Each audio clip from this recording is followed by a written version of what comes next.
It's Yanni. We're back with day 18 of streaming every single day until we hit 1,000 followers. And I don't know why it just crossed my mind. I wonder how many times I've said the wrong day. I hope I haven't yet, but I might have.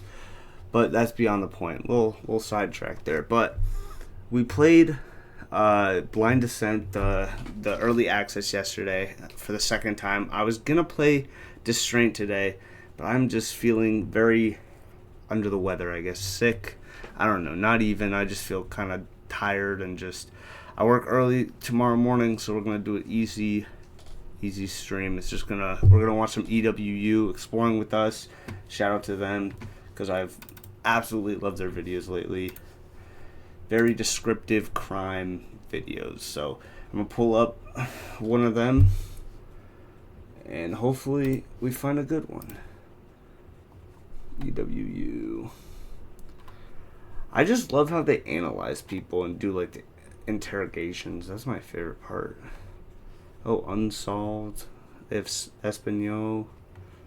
They have History, Crime Story Time, Exploring with Us. So fire. Oh, this is Body Cam. Okay. Alright, this is where we're at. Try to find one that's maybe an hour long. Find a nice long one. Ooh, this one. And as normal, whenever I've watched videos, I'm going to try my best to mute all the ads so you guys don't have to listen to them. And this one's called Cop Unknowingly Approaches Serial Killer in the Wilderness. So sit back, get a blanket on, get ready for bed. And before you fall asleep, you know what I'm saying, follow the stream so we can hit that 1,000. If you're watching on YouTube, like, subscribe so you can, stay up to date every single day on my videos. So yeah, let's get into it. When you're going out to kill somebody. Also, sorry to pause so quick. If you are, like sensitive to any of this stuff, please just don't click off now. If it's not for you, fair warning, there might be not graphic stuff, but might be disturbing things to listen to throughout these videos. Whenever I do these, just click off. Don't watch if you're sensitive to that stuff. If you're seen by a single other person on the trail, then that day's screwed. In Cherokee County, Georgia, a sheriff's deputy stops to question a man parked on private hunting lands. At worst, the man is guilty of trespassing, or so the deputy thinks as he approaches. Good, yourself, sir? What you doing out here? Well, you're the fourth person to come along Am I? and ask me that. I guess they called you, didn't they? Yes, they did. I just wanted to place a camp because I'm on my way to Cut. I'm leaving. As a matter of fact, I'm getting my maps together. I got to buy some maps right now. That's why I just came out to place. This is lease hunting property, and they're very strict about who. I see that. But behind this man's friendly demeanor is a calculating predator hiding bloody secrets and a lengthening trail of bodies. Life has been sweet. We got to document it. Look, I'm taking a picture of what I'm pumped for immortality right here. If there's deer hunters around there, I can be wearing a purple shirt, that red backpack, and they're going to tell me I'm going to get shot. But, that's a common threat. When you say, I won't kill anyone today, we'll just go hiking with my dog, have fun. We're doomed anyway. Bro, what? I'm leaving. I'm getting out of here. God almighty. Can I get your ID real quick? Yeah, you sure can. You see that fanny pack right there? Yeah. Are there any weapons in that fanny pack? Absolutely not, and I'm going to bring it to you. The deputy follows the man back to his van, never suspecting for a moment that he is in the presence of a cold-blooded... It's really... Oh, shoot, I don't have Bongo Cat up. Holy shit, chat. We don't have Bongo Cat. Let me open Bongo Cat. I introduced y'all to Bongo Cat yesterday, but today I did not pull it up. I normally do as soon as I turn on my computer. The last 3 days I did. It's kind of weird. Okay, why do I just have the plain Bongo Cat? What hat should we use? I don't know. We did Wizard because we got the Wizard hat.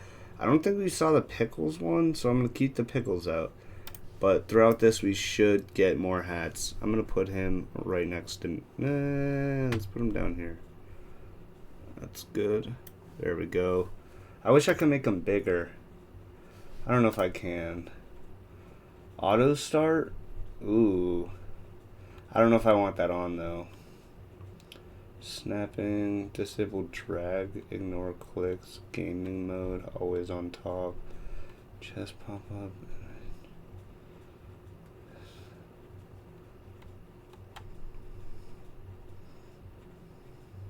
Alright, wait, controller support? So if that's actually cool. Monster okay, who was killed before and whose thirst for violence has not been quenched.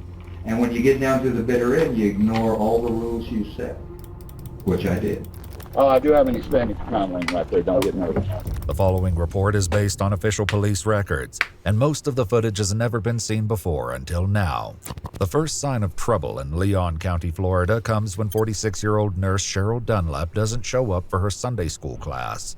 But it's not until she misses work at Florida State University the next day, December 3rd, 2007, that her friend reports her missing.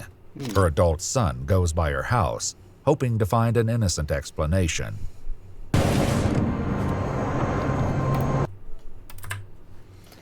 It's weird to me that, like, they're in Florida, and I don't know, I guess they're at the top of it, but I guess I just didn't realize how many, you know, how many, like, woods there are like that.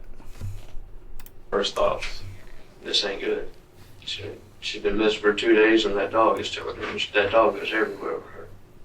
And if she's not taking it, she makes arrangements for it to be taken care of. Now, that dog was my brother, if you will. Police soon realized that That's how I no feel one in about my Cheryl's dog. life That's has my heard little from her sister. since the morning of December 1st, 2 days earlier, when she told a friend she was going to the library. She was logged into the Wakulla County Public Library's computer system at 9:45 that morning, and she cashed a check for $100 at 11:15 a.m. After that, police know nothing. They ask her friends if she might have suddenly decided to leave it all behind. She wanted to travel. Literally, her actual words was, she said, Laura, she said, I really want some adventure in my life.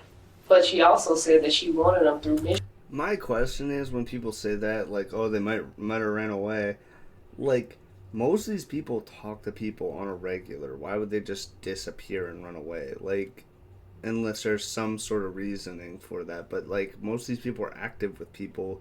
Why would they just stop talking to those people that they love, you know? The first thing that comes to mind when I think about Cheryl is godly.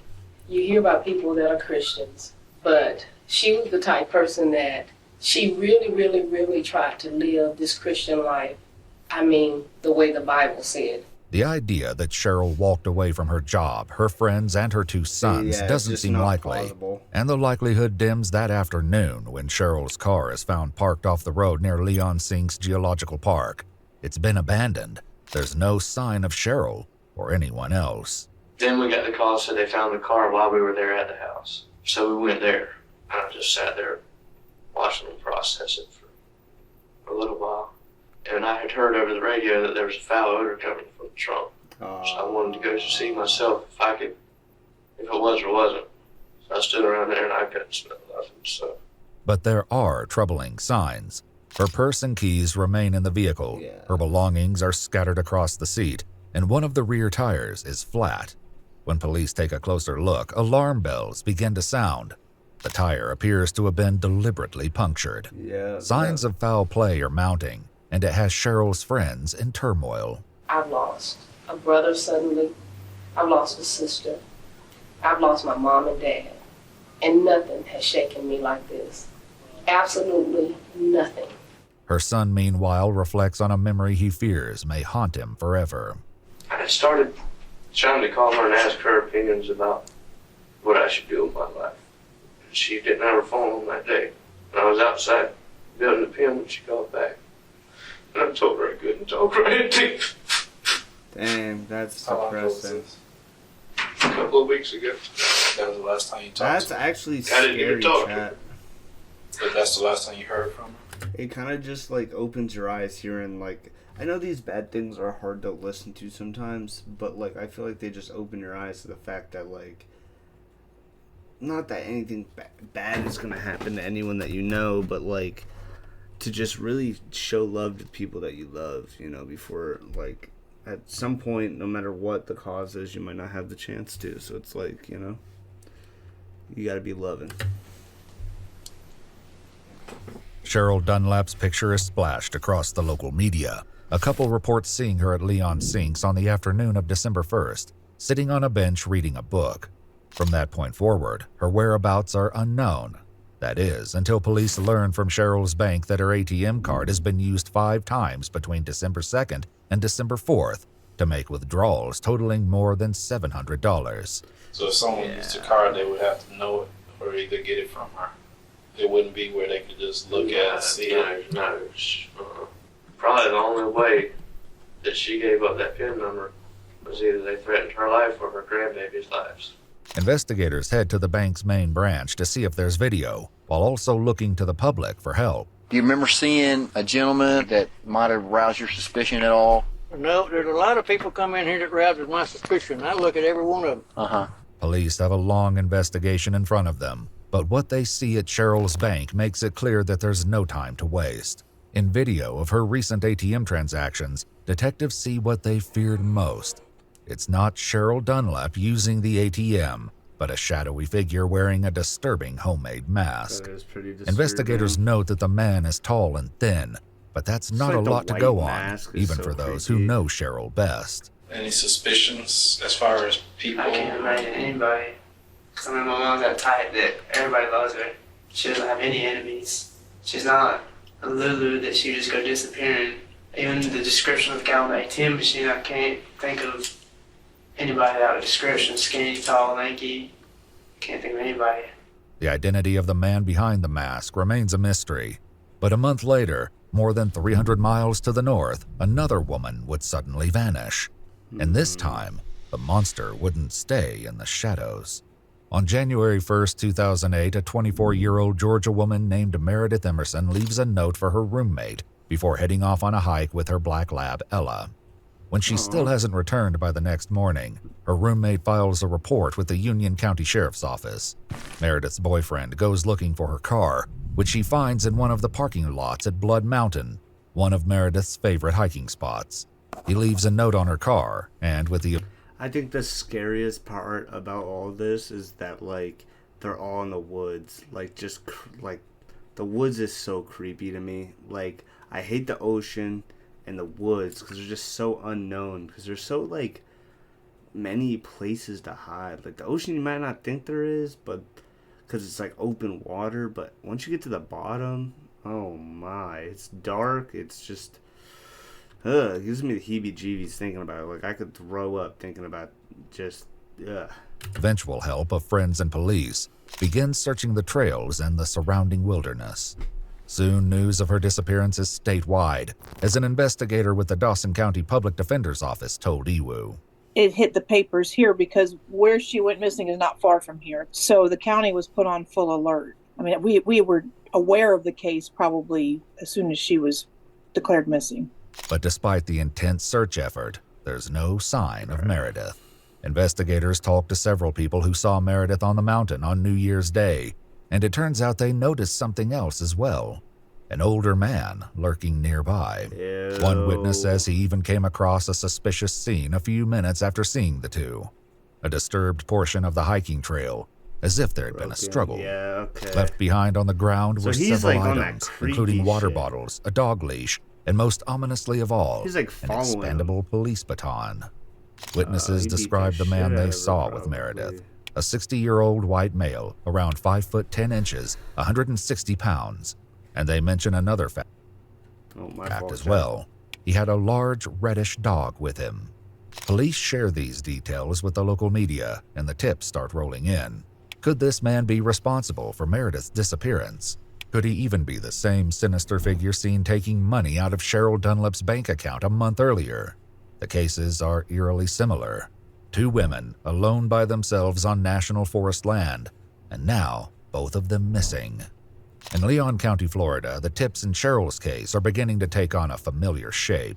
Ran into this man and his white van, and his dog started barking at us. A big dog, kind of reddish, brownish hair, long hair, I guess. Again and again, witnesses come forward to describe a very specific man they saw in the area, and most of them agree that it was late November 2007, only days before Cheryl Dunlap went missing. And we saw an old man, skinny. I remember he was skinny. He looked homeless. The black outline of him just like creepily just standing. Bad man. Bad. Get out to the woods. Bad man. Bad man. Walking towards us. A gentleman was standing Some creep, basically, in front of is what it they're saying. and said hello, and he engaged in conversation immediately. I noticed stuff strewn around the campsite, and the most prominent thing was a beautiful dark red Irish setter. This gentleman with his dog approached me coming out of the woods, and it made me nervous. He had this big long knife strapped to his side. The dog was looked like a golden retriever, but it was like a dark rust color. Probably 5'9", 5'10". He's an older man. Scruffy in the face, maybe missing a couple of teeth in the front. He gave me the creeps when I saw him. He weirded us out so much that, I mean, I was just joking, completely joking around when I said this, but when we left, I was like, man, that guy's killed like 10 people. An older man, a white van, a red dog. The details coming in are consistent. Kinda First in seems like Florida, the guy and that then a guy month later was in the Georgia talking mountains. to. But it's not until a businessman named John Tabor hears the news that police are finally able to put a name to this phantom. Tabor calls the Georgia Bureau of Investigation's tip line and says the man they're looking for used to work for him selling house siding, right up until the day he demanded money and threatened to kill him. The man drives a white Chevrolet Astro van, and he has a red golden retriever he calls Dandy. His name, Tabor tells them, is Gary Michael Hilton. And that's when things start to move very quickly. Yikes. Armed with this new information, the GBI finds Hilton's driver's I think it's always funny though, because like most of these people don't look like they like. This guy just looks like some friendly like dude you'd walk by hiking, but in all reality he's weird as hell. You know, license records in the system, I don't know. And they sent out an updated Be on the Lookout report to law enforcement and the general public that includes his name and photograph. Hilton is labeled a person of interest in Meredith Emerson's disappearance, and investigators hope to find him before it's too late. Unfortunately, in the Florida case of Cheryl Dunlap, hope has already run out. I drove up in there to where I like to walk the dogs in, and I seen some buzzards fly up just right beside the road. On December 15, 2007, 14 days after Cheryl Dunlap was last seen, a hunter comes upon a tragic discovery in the forest. I told my son to stay in the truck to, let me see what the buzzards was doing. And I walked out there, and it appeared to be a human body. At first, all I could see was so just dark. maybe the torso. It's like, what if the kid saw that? Like, that kid has to live with that for the rest of his life, that he saw some dead, like, girl just sitting in the woods, you know? That's so horrible. Also, we got a hat. It's kind of a bad time to get a hat. We got a duplicate! Darn. I'm gonna move this over here. I feel like it's just in a better spot there. I didn't see a head. I see it was from maybe neck to waist. Okay. And I thought it was a deer to start with. And when I looked at it and I seen the leg and the foot sticking out, I knew what it was then. The body is nude and is already significantly decomposed. Oh. It is found deep in the forest off the main roads. It appeared to have been somebody trying to cover it up. Police find the body covered in tree limbs and palmetto fronds from the surrounding woods, but that's not enough to hide the damage that has been done to this woman. Her hands have been removed. Her nipples have been cut off. She's been decapitated and left out here to rot. Because of the advanced decomposition in the missing head, the medical examiner could only label the cause of death as undetermined homicidal violence. 4 days later, the Leon County Sheriff's Office holds a press conference to announce the grim news the community had feared. The body in the woods belongs to Cheryl Dunlap. Authorities in Georgia are desperate to catch up to Gary Hilton before the same fate befalls Meredith Emerson. On January 4th, 3 days since her disappearance, there's a development. A black lab is spotted walking into a Kroger supermarket in Cumming, Georgia. It's chipped, and before the day is through, they've identified it as Ella, Meredith's dog. When Meredith's father speaks to the press, he says, "We're happy that Ella has been found, but Meredith is still out there." Later that day, a woman reports that Gary Hilton called her wanting money. The return number comes from a payphone, and police quickly track it to a Quick Trip in Cumming, just across the street from where Ella was found. They process the payphone for evidence, but it's what they find in the nearby dumpster that gives them a shock. A woman's purse, bloody clothing, and a wallet with identification cards inside. The driver's license and student ID cards belong to Meredith Emerson. If the hunt for Gary Hilton could ever become more intense, it just did. And that night, police get the 911 calls they've been hoping for. Hi, I'm calling from Cadenbridge Square Shopping Center, and I'm calling about that person, Gary Hilton, in connection with the woman that's missing. A man matching Gary Hilton's description has been spotted at a Chevron station in Chamblee, Georgia, approximately 30 miles south of Cumming. But I'm walking my dog, and at the gas station up here, there's a white van and a red dog wandering around like his red dog. It's definitely him. The van is there. The dog is there. I saw his face. He's got a whole bunch of stuff he's pulling out like he's living out of his van, pulling out and organizing his stuff in his van. Bro, caught 4K, bro. That's why, like, I don't get how these people, even though they, like, have the tendency or, like, the urge to kill people, like, they're just, like, always not good. Like, they want to kill people, but then they're just, like, out and about like nothing happened. Like, they're just, like, desensitized or, like, just, like, they really, like, how do you leave your house after killing someone? You know, like, normal people, they get in a breakup or something, you know, and you're dating this girl and she cheats on you, or you cheat on her. One of you guys are at home crying because, or maybe it's not even cheating, it's you guys are going to different schools or something. At some point you're gonna feel bad about it, but these people just, already there's talk of 2 people dying and this dude's just at, like, a gas station chilling, you know? It's just so bizarre. He's throwing stuff in the dumpster here. He's making multiple trips back to his van and getting out and taking it to a dumpster. 114 and unit, Sergeant Crow. We're around to that location. Set a PIB. It's definitely him. He's looking around like he is as guilty as sin. He's going to be gone if somebody doesn't get here. I can go take him down if you want. No, sir. Stay right there. Okay. I would. He looks like he's finishing up. You guys got to hurry. Oh, I'm just shaking. Here we go. Here comes the cops. Yes. Yes. Police are there? Yes. Yes. They got him. Hilton goes flat on the ground immediately and is taken into custody. The police also secure his van and his now famous Red Dog Dandy. On the ground. But while the arrest goes off without a hitch, every officer on scene can see for themselves the unsettling truth. Meredith Emerson is nowhere to be found. Hilton is taken to the Georgia Bureau of Investigation, where he lies prone on the floor, unwilling to cooperate and complaining of pain from multiple sclerosis. Mr. Hilton, my name's Clay Bridges. I'm a special agent with the GBI. Over the past couple of days, I've come to know you pretty good. I've spoken with numerous people who say that you're extremely healthy, extremely smart, very intelligent, almost genius level.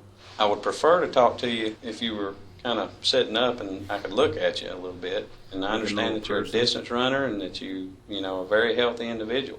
With Hilton unwilling to answer questions, the agent says something that is perhaps intended to get a reaction. Boy, I tell you, it's a whole lot warmer down here than it was up on Blood Mountain.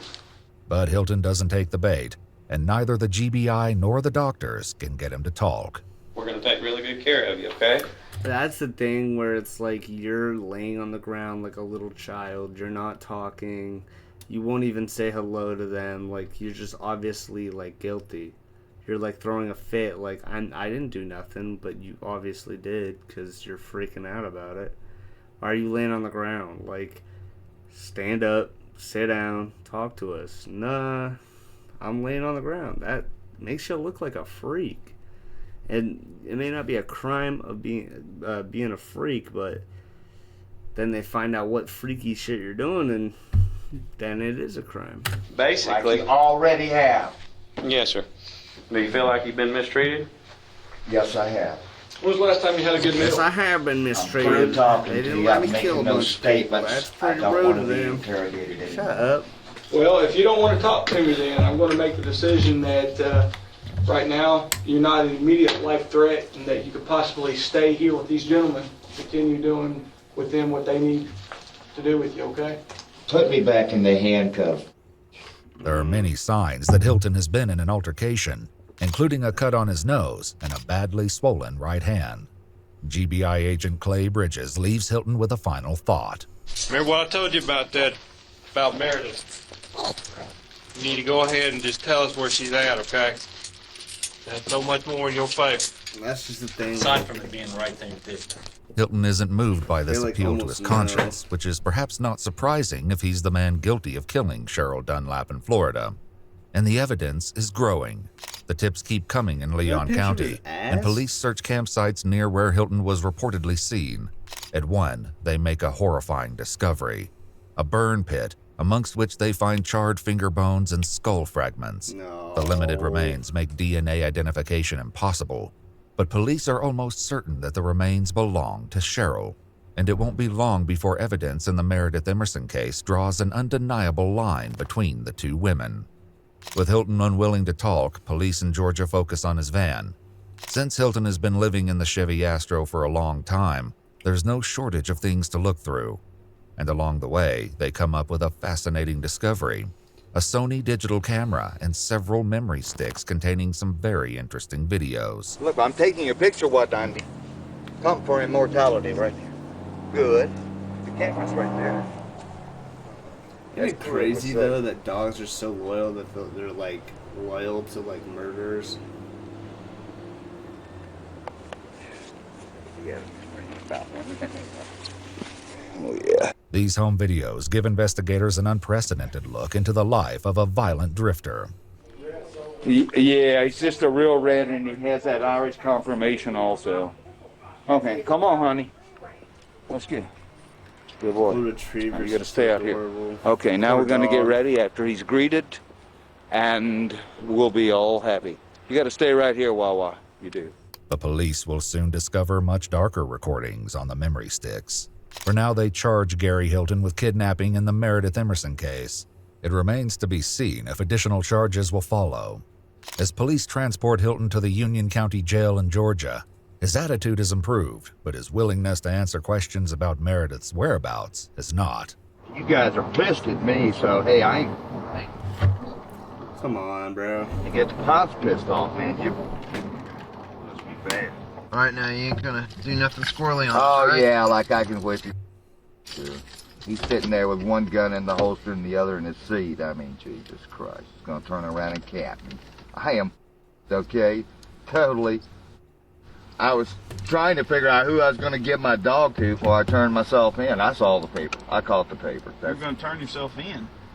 I saw the paper. I saw that. I saw I was on the front page of the paper. You know. It didn't seem like you were gonna turn yourself in. Well, hey, you know something? I'm making statements, and I ain't making no statements. But Hilton's position on answering questions will soon shift, and agents with the Georgia Bureau of Investigation will finally get a deep look into one of the most sinister minds they've ever come in contact with. In hours of interviews, they'll begin to piece together what happened to Meredith that day on Blood Mountain, and what they hear from Gary Hilton changes everything. Since I was 4 years old, my earliest thoughts were of death. I said, you know something, no one's even missed you. And she said, boy, I'd be mad if once you let me go and I came back and my boyfriend said, have you been gone? I spent 3 days with her. We had long talks about everything. Bro, what? I gave her a book to read. It was kind of like The Lone Ranger. What book? About everything. I gave her... Cannibals and Kings, the original cultures... Wait, the origins of cultures, Marvin Harris. Author of Cow, Pigs, Wars, and Witches. Why is it called Cannibals and Kings? It's so weird. And the Lone Ranger would come galloping into town. They would always say, what the fuck? Who was that masked man? Yeah, who was that masked man? Okay, that's what I do. Hilton admits that some of what is driving him to talk is the kidnapping charge, which he believes will likely put him away for the rest of his life. They had me on the kidnapping, and it was going to stick. The evidence was good. Right out of the dumpster. It was just a smoking gun. They had me. The investigators take a low-pressure approach to the interviews, which gives Hilton all the room he needs to expand on every topic he can think of.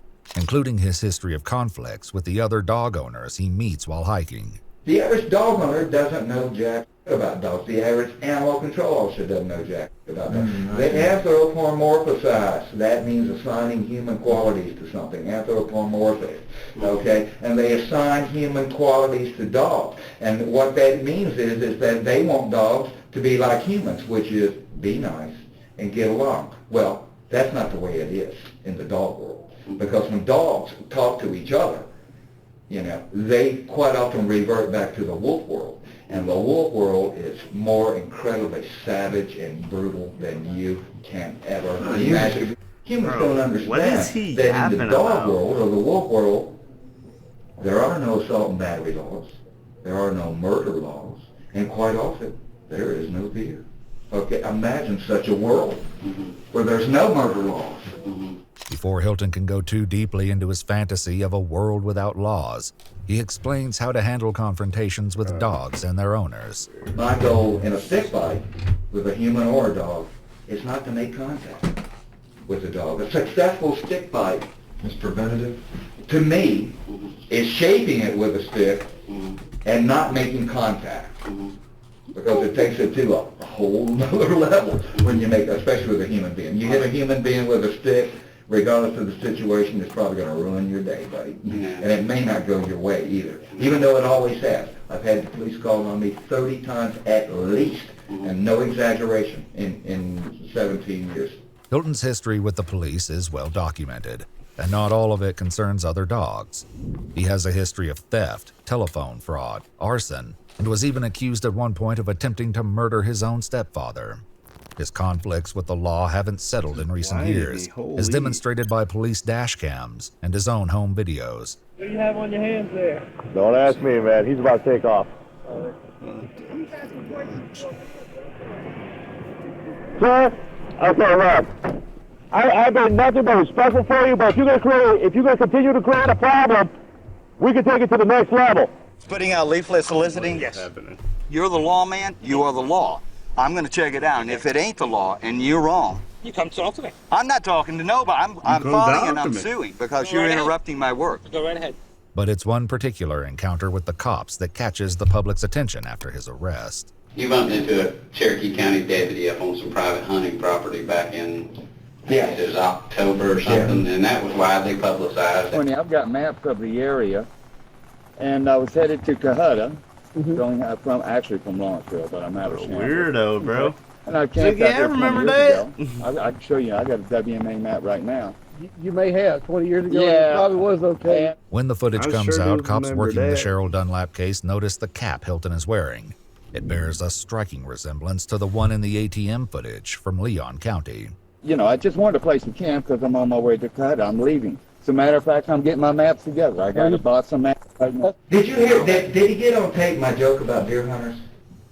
Yeah. What's the 3 reasons the deer hunter goes? Yeah. Now, I made that up. I'm a comedian, too. But I have a little joke about these outdoors when they come out in the woods for 3 reasons. It's One the is to get isolation drunk. for me. Like, the other is to poach, and the other is to has change not oil in talked their to another truck. person. I'm sorry. I'm sorry.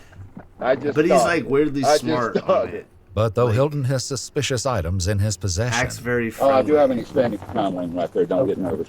I won't get out of the truck without it, man.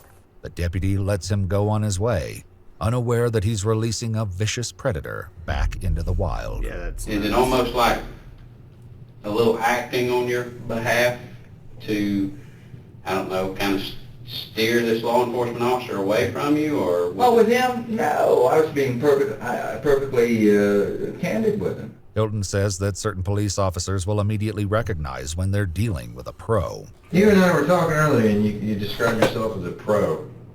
And I mean, in talking about that I, as a police officer, when you and I encounter one another, I'm going to know you're not, and I know what you mean, but how do you define that as far as, how are you a pro? I'm a pro in that I'm not just style. It's like, I'm nice with it. You can't touch me, bro. Their entire life is just style. Nothing is real. They're talking the talk and they're not walking the walk. And they're styling. And that's why you see... Styling, eh? That's my word. That's my perfectly word. Precious posers. That's what yuppies are. Hey, I love you. Mr. Hilton, you take care. Be safe. There's a large number of Like- police officers.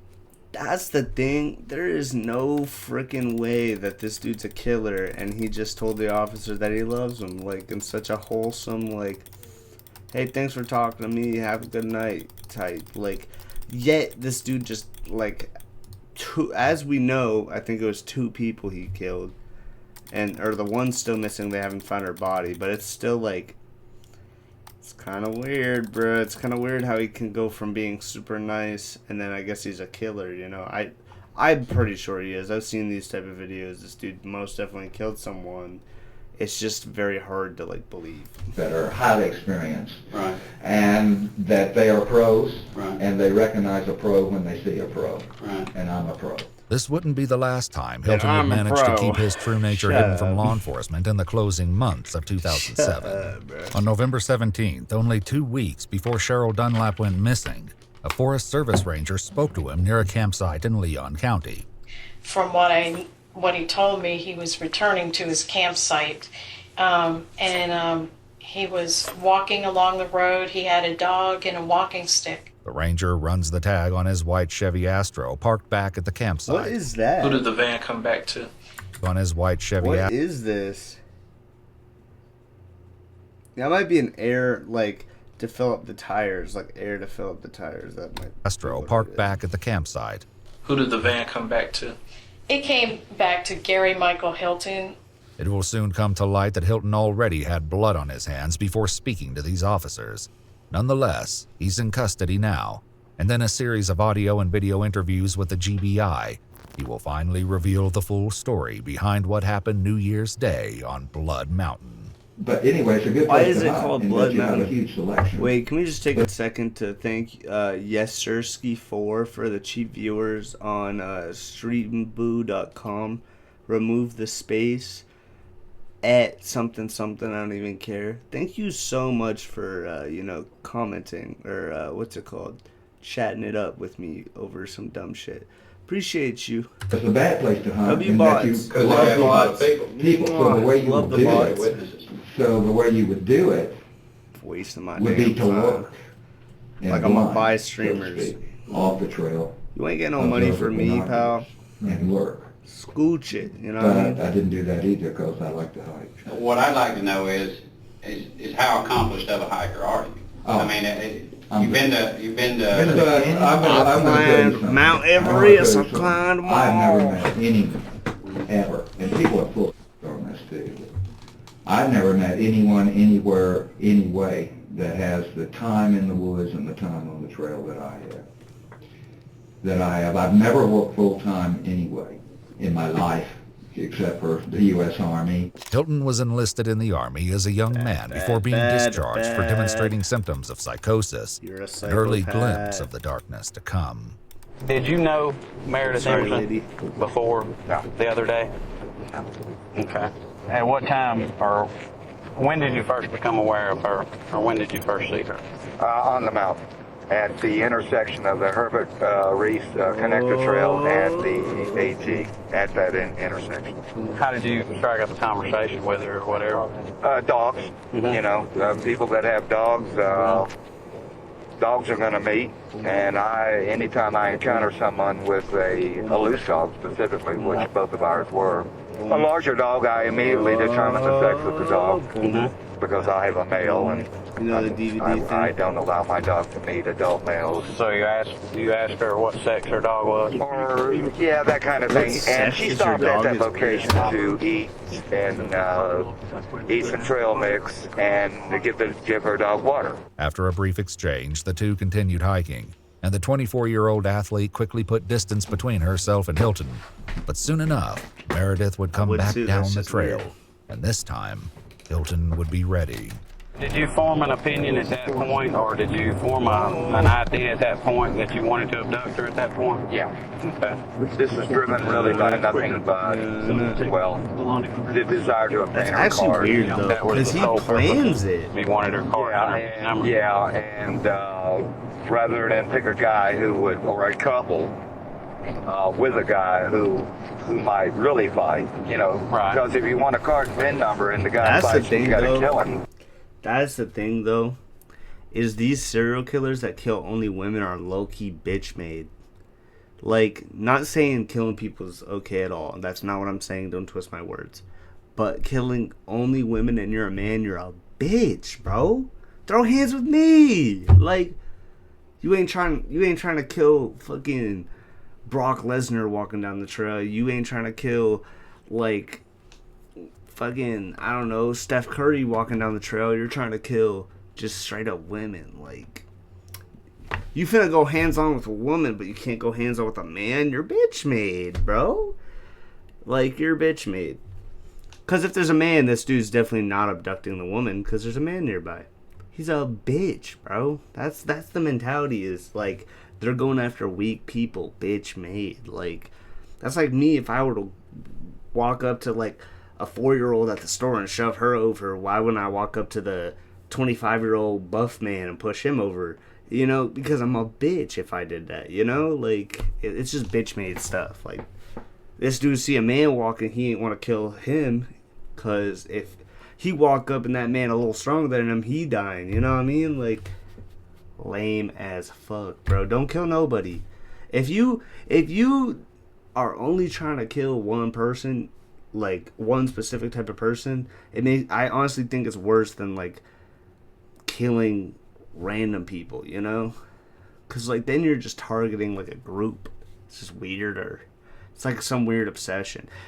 Either way, don't kill nobody. That shit dumb. You bitch made either way. But then you're gonna take it a step more and become even more bitch made. You know what I mean? So it's like, I don't know, man. Just show love. Comment love. Shout out BB No Money, and I forget his name from that one video. It was a Brendan Buckingham video with BB No Money and one of BB No Money's friends, and his name was like, he went like by like Bob or like Bill or something like that, and his name wasn't Bob or Bill. It was just his like artist name. Dude, I forget, but they were like tripping, and they were like, comment love, but yeah, comment love, bro. Where you at? Damn, quit being a bitch. So I felt I knew it would be easier to establish control over a female, any female, than it would a male. It's not that I couldn't whip a male, but once you whip him, you might be left holding an empty bag. Hilton's aside about his ability to take on a man is perhaps unsurprising given his many thoughts about masculinity and the differences between the genders. But that's what a woman wants you to do as an adult. I'm a prom. Okay. Like, shut And up. how many 9-year-old boys? Now, don't get me wrong. I understand that for many men, having children is the greatest thing in their life. But nevertheless, how many 9-year-old boys have you known that have said, "Oh, you know, I don't want to be a soldier, or a pilot, or astronaut. I want to grow up and have a family." I would look at family, that's kind of what I ain't think, no like, man's but home. I'm It's gonna a pretend he woman's didn't just home. come at me, because he a bitch. And what is this man thing? Having a nice lawn. Oh, Jesus Christ, give me a lawn. break. Out So there being a cutting grass man, and digging. so in this guy's definition, being a man is killing innocent women because he can. So let's just make that very clear. If your dreams were to grow up and have a family, he thinks that it's less than what he is doing. But if you're out there and your dream is to have a family, it's way better than this fucking loser who's just killing a bunch of random women. So I'm not gonna take my advice from this fucko, you know what I mean? Like, look at him. Like, let's go like Bongo Cat beating his ass. Look at him. Oh, shoot! Throw hands! Oh, shoot, Bongo Cat! Oh, shoot! Yeah, Bongo Cat whooped him. Can't be killed. In the dirt like a animal. According to Gary, it all comes down to an imbalance of power. Part of my dislike, or I wouldn't call it hatred, but almost, for women is that they have all the advantages. And that's how they get men to do what they want them to do. Oh, yeah. Always. Yeah. Either you do what I It goes want, both or in ways. the Let's end, be honest, I'm Chad. going to give it to someone else. For women to threaten to give it away, I mean, and for them to let you know that they could give it away, and they have given it away, increases the value of it. However, It's marketing. But a sophisticated woman understands that to threaten to give it away increases the value, and actually giving it away to someone else decreases the value. And some women aren't smart enough to know the difference. Imagine being able to build anything. That's how that dude looks. For any reason, in any style, at any scale. I didn't mute it. Bongo cat taps. Bongo, bongo, bongo cat. I gotta keep this a little higher. Only confronted Meredith for her bank cards. It's also the fact that no money has been withdrawn from her account. But as the investigators soon learn, Meredith Emerson is not a woman to be trifled with. The act occurred, the demand occurred at the point where the water bottles and baton were found in Lake Dog Creek. That's where the demand occurred. Okay, and by demand, so she what do whooped you his say? ass? What did you say? Credit cards and then Okay. And when you did that, and when you said that, did you produce the baton, or no. what did you produce? A knife. She beat the shit out of him. The bayonet is probably still up That's there. what I'm assuming. I lost control of both. She fought. And as I read in the paper, she's a martial artist. Yeah. I read in the paper she practiced martial arts. Okay. Did she win, though? She fought, and she grabbed the knife. Okay. I lost control of the knife. Okay. And she grabbed the knife blade and slightly, very slightly cut her hand on the webbing between her thumb and forefinger. I was not aware of that till later on, and I said, "Where'd you get that cut at?" She said, "When I grabbed the knife." Okay. But she She was grabbed the gonna knife kill her, and then she like fought back and and then I did it. produced the baton. Okay. She fought that, and I lost control of the baton. So Not this good. dude not only targets women because they're weaker, but got his ass kicked by a woman thinking that she'd be weaker, but turns out she's a badass. I hope she's still okay. I don't know yet. I think it was you probably. One of the GBIs said that little 120-pound girl about probably close to whip your. Well, she about did. But Gary can't admit that he was in She any about real did. trouble. Not to the investigators, and perhaps not even to himself. It was not my finest hour. It was not my, I mean, I'm better than that. I am, but... Are you? I found out she was a black belt, too, which don't mean, again, they're styling these black belts. They're styling. They're not fighters. They're learning to do some little... But on the other hand, doing that kind of thing... Let me just make it really clear. Most actual black belts from good, like, martial art schools or whatever... And, I mean, obviously, if you just shot them, it's but hand-to-hand combat is, like, their specialty, and 9 times out of 10, maybe 8 times out of 10, the percentage is usually higher in a black belt's, like, chances than some dude who's old as shit and just goes hiking. Like, I don't know. But it's also, there is that difference between, like, women don't have as much testosterone as men. So men usually have more testosterone, which builds more muscle and makes them usually stronger. Not saying that women can't build up that muscle, but I'm saying, like, even if she is a black belt, maybe she wasn't trained as much as a black belt or something, or maybe he just got the best of her or something. But I really don't know. I can't tell from what they're saying it's if she's alive or not, because he's talking about how he was like, hey, where'd you get that cut on your hand? And she said, when I grabbed the knife. So was there a point where they were just sitting there talking, or was, like, what, like, you know? Does increase your coordination, your hand-eye, etc., and it gets you more used to hand-to-hand combat as opposed to an untrained person, even though they're not really fighters. And she didn't do no. It's just that she was real quick with her hands and had no hesitation about grabbing weapons and everything. And not only that, she was hard to subdue. So he did subdue her. Fought like hell, man. Dude. Fought, and then once I gained control of her and got her 10 to 15 feet away from the trail on that little side trail I told you about, she started fighting again. But what Gary characterizes as a fight sounds more like a merciless beating. I had to hand fight her. Mm-hmm. And that's where I got this hand. I probably have multiple fractures in my right hand now. Because he punched her or However, I'm something? not in pain, and I don't think any of them are displaced. I had to hand fight her, and I still couldn't get control of her. She would feign or pretend that I was in control and then start fighting again. Right. So I had to hit her a number of times. Now you hit her every time with your right hand, or? Yeah. Okay. These are straight in punches. In the face, or? Yeah, or the head. Okay. As to what extent she was injured, her 2 eyes were somewhat blackened.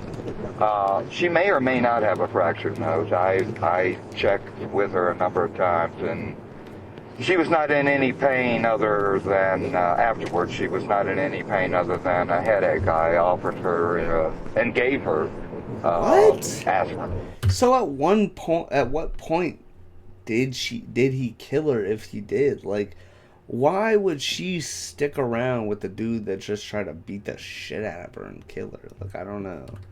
Why would she be like, yeah, I'll take an aspirin, like, I have a little bit of headache for when you punch me in the face 15 times, but sure, I'll take an aspirin. Like, what? His story just doesn't make sense to me personally. Hilton tells the investigators that once they were safely off the trail, he was able to finally subdue her.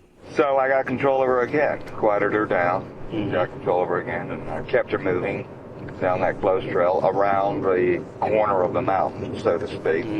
And at that point, I produced it's like a duck tie. It's like handcuffs that police use. Zip tie? It was zip tie, yeah, except these were just commercial zip ties, 18-inch zip ties. You remember what color they were? Yeah, black. They're not there anymore. You'll probably find them in the dumpster, I believe, probably. Yeah. Did you have a rubber band around them? Yeah. Okay, we did find one up there. I don't know. It's so weird how honest he is. So I zip tied her to a tree, and I knew that I had to go and clean the crime scene. Hilton's use of zip ties in Meredith's abduction draws another connection to the Cheryl Dunlap case.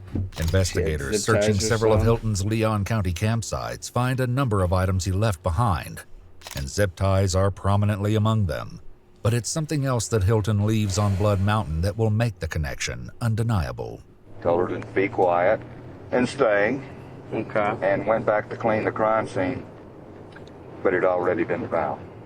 Okay, by that time it had already been found? I saw there were 3 hikers that had found the thing, and they were no longer there. Okay. And they were headed down slope, and they were looking... Were you crouching behind a rock at that point? Looking at them? And looking at them, and then I laid down flat in the trail above them. Because if a trail is cut in, into a slope and someone's below, if you lay in the flat, you're depilated or inflated, so to speak. And I laid down in the trail at that point, and the stuff was gone. Among the items Hilton lost on the mountain were his expanding police baton, Meredith's leash and water bottles, and the dagger-like knife he calls a bayonet.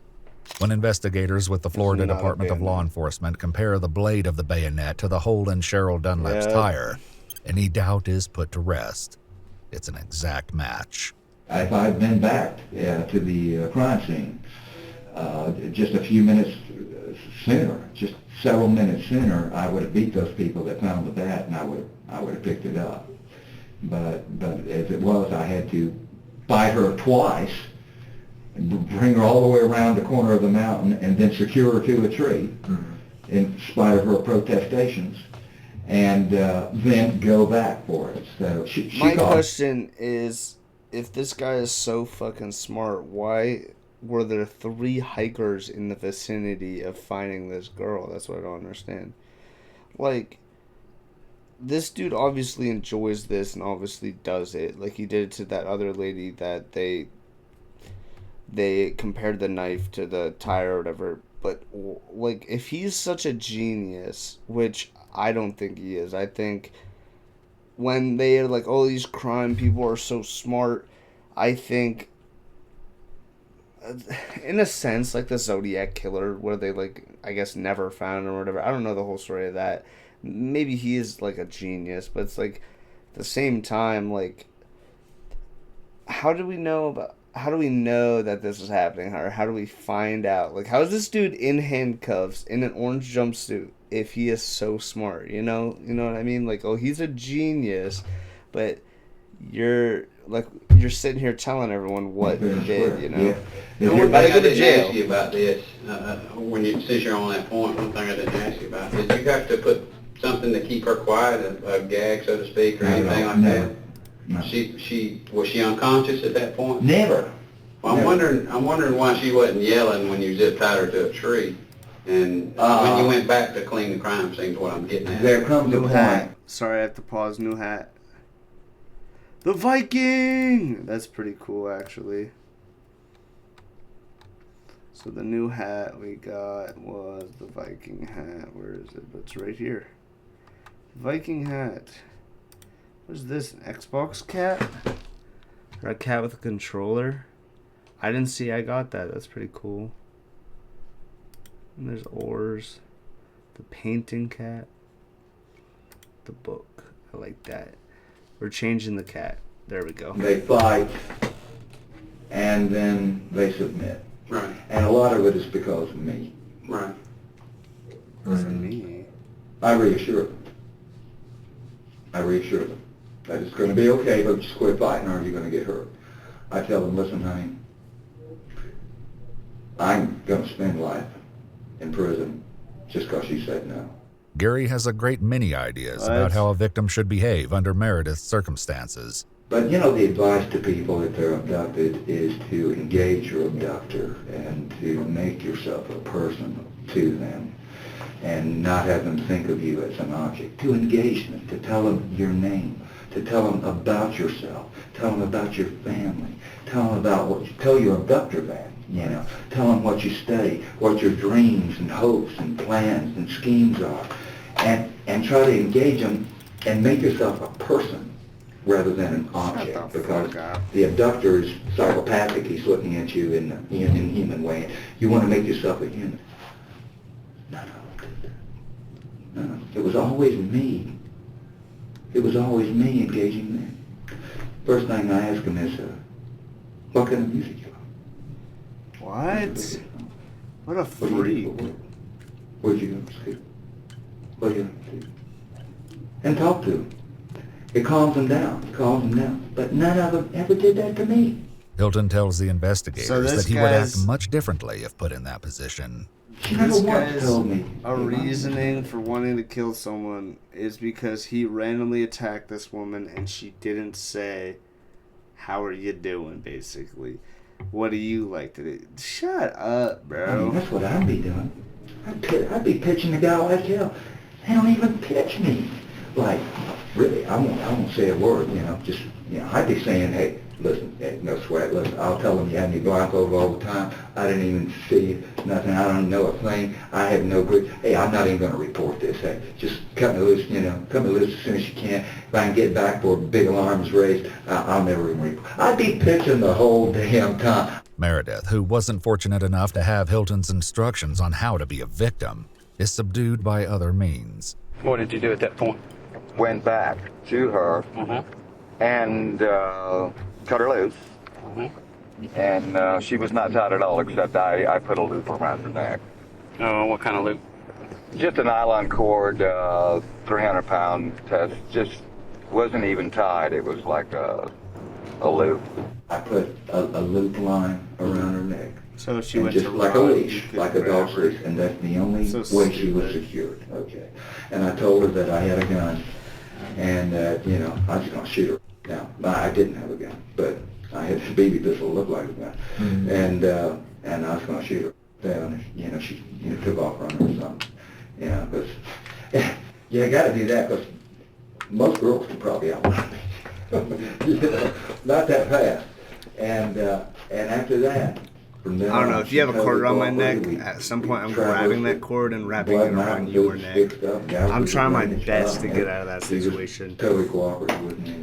I would have Let me waited, ask you this. At like, this point, was her when she hands was tied around free? the tree. Yeah. Okay, you didn't have those zip tied? If he's truthful about her hands being tied behind the tree, I would have been trying with, like, all hell to get them untied. Or as soon as he untied them, I'm punching him in the throat or something, like... At the new Yes, and I told her I had a pistol, which I did, but I told her I had a firearm, and that I would shoot her. I guess by it does that kind of time, look and like from a that gun. time on, It's like a she was weirdly compliant, shaped 1911. totally compliant, Okay. and I was solicitous of her behavior, of her condition, and of her comfort from then on also. My intent was not to torture. Hilton says that he took Meredith down the mountain before tying her to another tree and again making what he calls the demand. I told her, well, I was going to have to get her cards and PIN number out of the car, which was in her purse, under the seat. Let me back up. Did she tell you where her purse and pin or cards were? Yeah. Okay. And she told you where her cards were at that point? Or? Yeah. She told me incorrectly, but it was just under the wrong seat. She said under the driver's seat. It was actually under the passenger seat. Okay. Hilton says he approached the parking lot cautiously, knowing there was a chance that the hikers above had called the police. When he arrives, however, the coast is clear, and he moves his van next to her car. So I walked her up next to her car, opened the side door of my van, and put her in my van. And then took a chain, put her in my van and laid her down. And I had 2 lengths of chain padlocked to the seat mounting, the front seat mountings. 1 chain padlock, in other words, the seat mount, you know, where the seat is attached to the car. Both those chains were padlocked by one end to the seat mounting. What did she say to you? Did she say anything at that point? She said, they told me not to get in the van, not getting in the, or in a vehicle or so. I said, get in. So she did. And then I determined from her where her purse was, which was under the passenger rather than the driver's side. Okay. Did you have to force her into the van, or did she cooperate at that? No, she protested, but I mean, yeah, no, she was compliant from, you know, I didn't, there was no physical force at any time after that. Okay. After that, up on the mountain. Oh, okay. So she protested and said, they told me not to get in a vehicle. I said, get in the damn thing. And she went in? Okay. Gary says that after Meredith was secured by chains in his van, he put her dog Ella in her car before heading to nearby Blairsville with the intention of finding an ATM. But soon, Gary says he had a change of heart. Got several miles away as we were driving away, and she's still voicing concern about her dog. I wanted her to be calm and, you know, could be, and I knew she was anxious about her dog. So I said, well, do you want me to go back and get your dog? She said yes. So I turned around, went back, and got her dog. Of all the details Gary has given thus far, this act of kindness is perhaps the hardest to believe, and yet the investigators know that it must be at least partially true, because Ella was finally found in Cumming, nearly 50 miles south of Blood Mountain. Then again, Gary appears to have a compassion for dogs that doesn't extend to humans. People are enculturated and programmed to only believe that life is valid if they're doing it with others. So the problem with these poor loners, these sociopaths, is they're so programmed. I love how like that he's talking about these people, but you're the sociopath. Like, do you not understand that you're the fucking weirdo? Like, I'm assuming at the end of his story about taking her down to, like, get money out with her cards or whatever, I'm assuming she ends up dead. Like, you're the weirdo. You're the psychopath that just attacked this woman trying to hike. Like, you're the freak, you know? Like, I don't understand how these people don't get it, you know? They don't know themselves. They don't understand that there's no hope for them. They don't understand that they're a round peg in a square hole and that they're never going to fit in. They don't understand that there's no way in the world that they are going to get real satisfaction out of a human relationship. I didn't understand myself until 21, actually, when I got a dog. And all of a sudden I was no longer alone, and I didn't have that wrenching sense of loneliness and being alone, but yet still there has would be no salvation. Let's be very clear on this.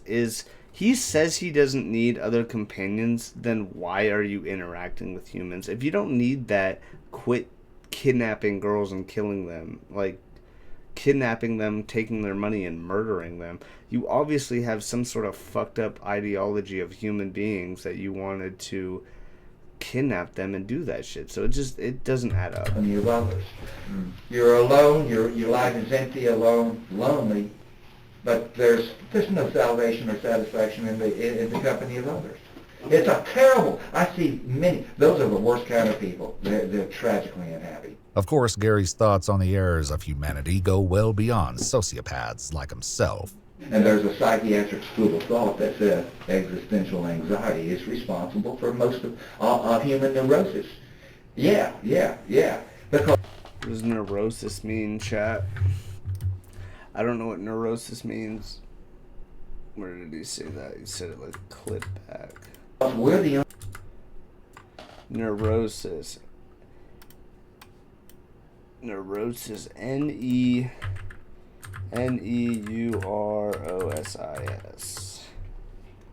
an out-of-date term that once used to describe a group of mental disorder characterized by group of mental disorders characterized by anxiety, phobias, and obsession compulsive behaviors. So most of humans like anxieties and stuff is what he's trying to say. Most of human neurosis. Yeah. Because we're the only... That bothered you back then? Since I was 4 years old, my earliest thoughts were of death and that I was going to die. Really? When I was 4 years old, I can place it because of the situation I was in when I thought it. And when I was 4 years old, I can remember looking at my hand and pondering the fact that this hand one day will be a skeleton. Yeah, when I was 4 years old. He's full of shit. What was the situation, if you don't mind that? No, it was an intellectual thought. He's full of shit. Think back on when you were 5. I can think about when I was in, like, daycare. I can think about certain, like, things. Like, this day, I remember when I was a kid, or not elementary, but in daycare where I was supposed to eat Brussels sprouts. And if I didn't eat my Brussels sprouts, I could not get a snack at the end of the night. And I'm like, I hate this. I hate them. I'm not eating them. And they were like, you have to. And then I didn't, so I didn't get a snack. But I genuinely, like, I tried to eat the Brussels sprout and I, like, be sick. Recently I tried them again and they're not that bad, but they're not that good either.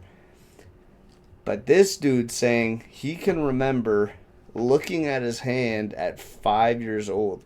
I don't remember any detail. I can't even really picture how I would look at 5 years old because I see myself now all the time. So I just feel like this dude's older than me. Like, you don't remember that. Like, I personally cannot imagine him actually remembering that shit.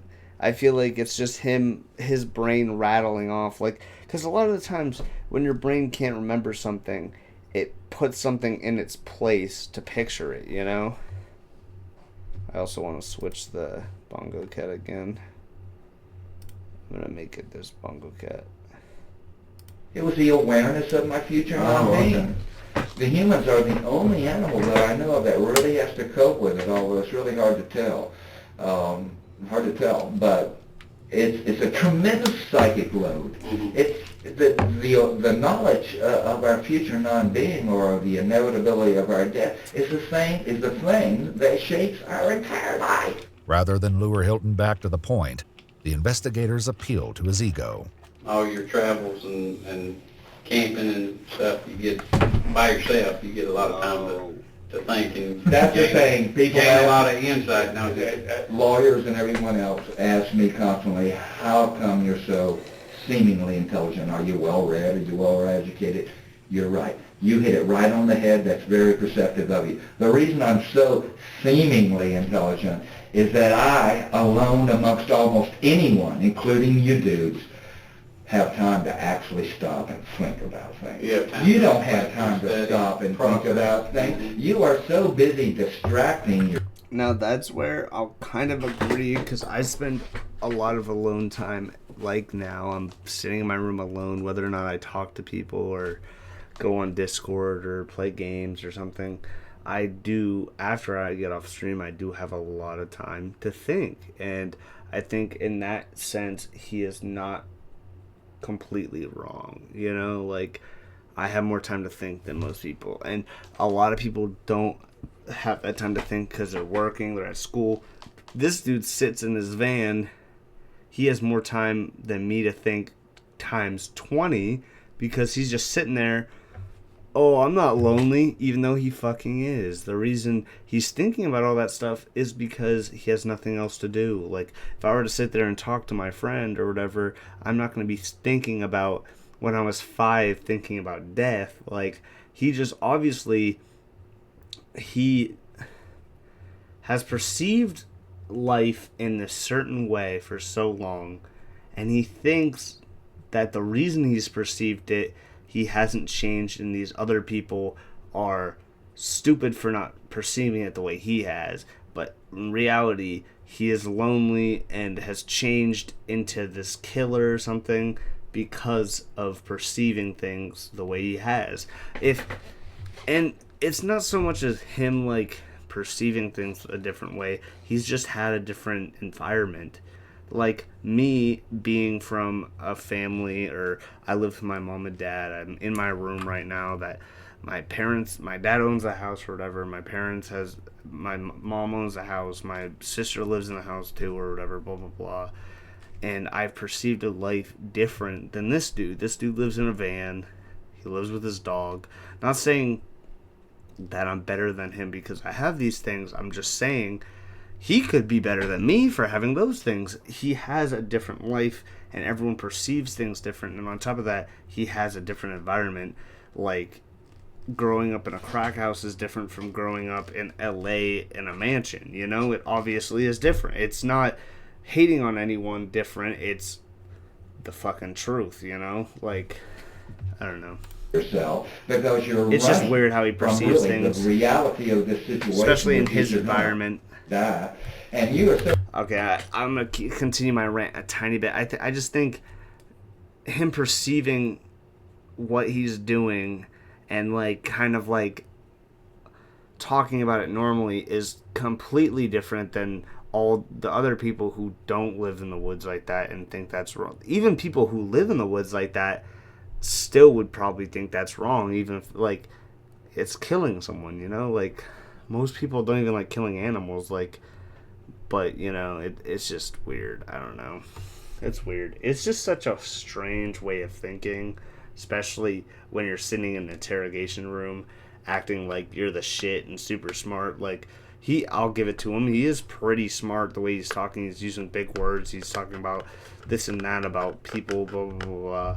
But are you really that smart when you're the one killing people for literally like no reason? He's just doing it for a kick at this point. So busy just frantically, desperately distracting yourself with every kind of thing in the world, including your work. Now again, I'm not judging you. I mean, you're just human beings. That's all you are. You're just human beings, and God bless you. Gary says that his time in the woods has given shape to his character.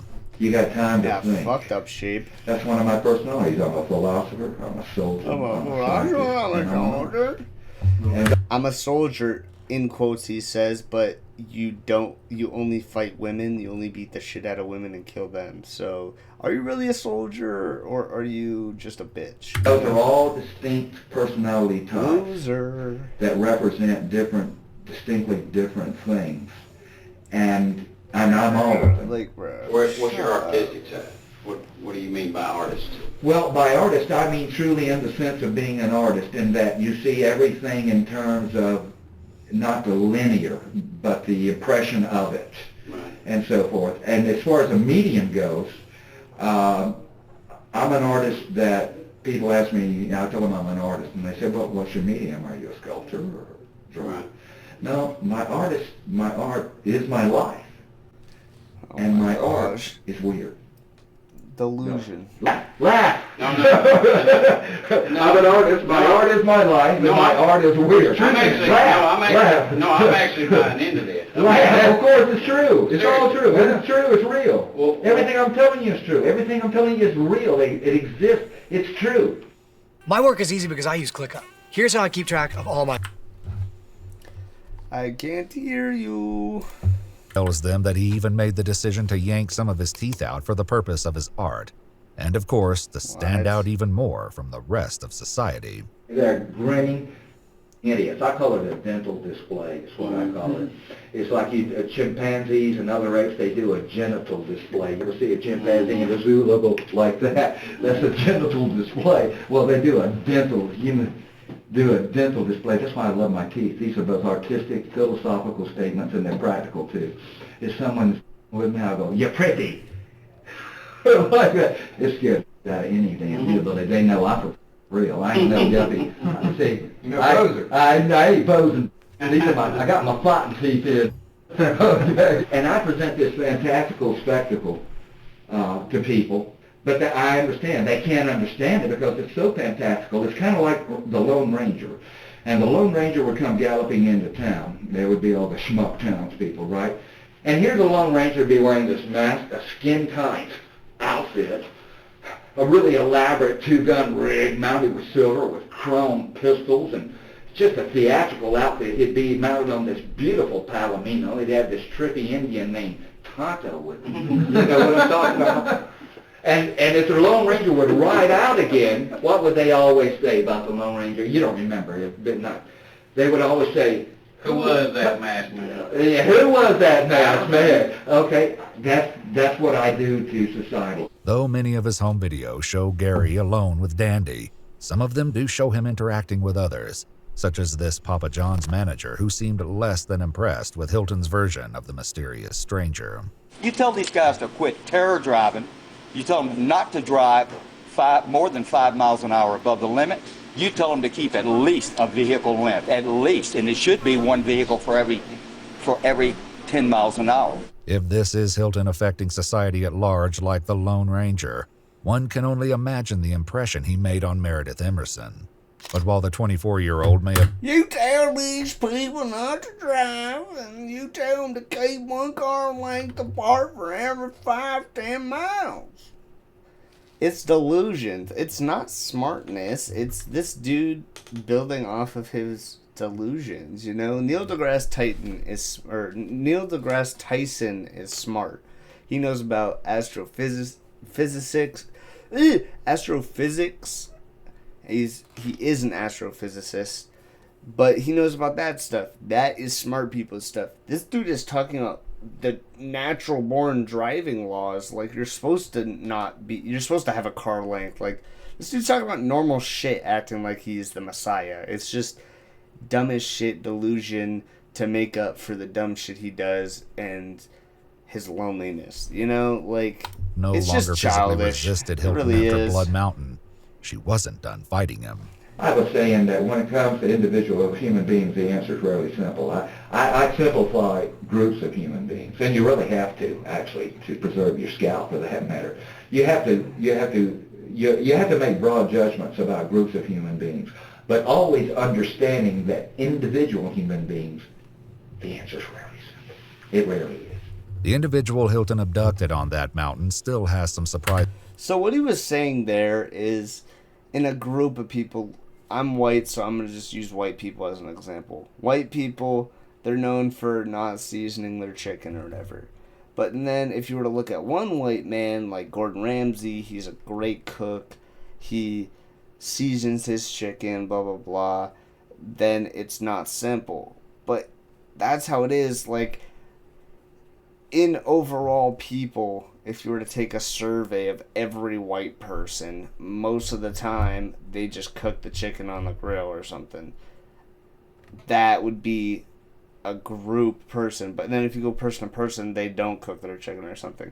It's just categorizing everyone into a big group based off of one stereotype, which is stupid because people differ from person to person, whether or not their skin color is this or that or this or that. Who cares? It's a categorization for everybody is what he's saying. And then one person, it's not as simple as that. Which is true. But at the same time, like, you can't... He's just acting so, like everything he says is so just...